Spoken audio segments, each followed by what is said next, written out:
मिति 2083 साल वैशाख 15 गतेका दिन साना किसान विकास लघु वित्तीय संस्था शाखा कार्यालय बुटवलले आयोजना गरेको आब 82-83 को प्रगति समीक्षा र आगामी वर्षको संस्थागत सुदृढीकरण बजेट तर्जुमा कार्यक्रममा उपस्थित हुनुभएका तपाईहरू सम्पूर्णलाई हार्दिक स्वागत गर्दछु र यो कार्यक्रम 2 दिनको रहेको छ।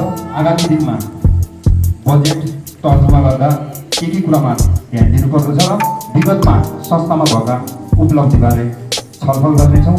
अन्तर्क्रियात्मक कार्यक्रम रहनेछ। कार्यक्रमको औपचारिक समुद्घाटनको अनुमति माग्दछु। यस कार्यक्रममा अध्यक्षताको आसन ग्रहण गरिदिनु हुनका लागि साना किसान विकास लघु वित्तीय संस्थाले शाखा कार्यालय बुटवलका शाखा प्रबन्धक शाखा अभिभावक आदरणीय श्री शेरबहादुर चौधरीज्यूलाई हार्दिक अनुरोध गर्दछु।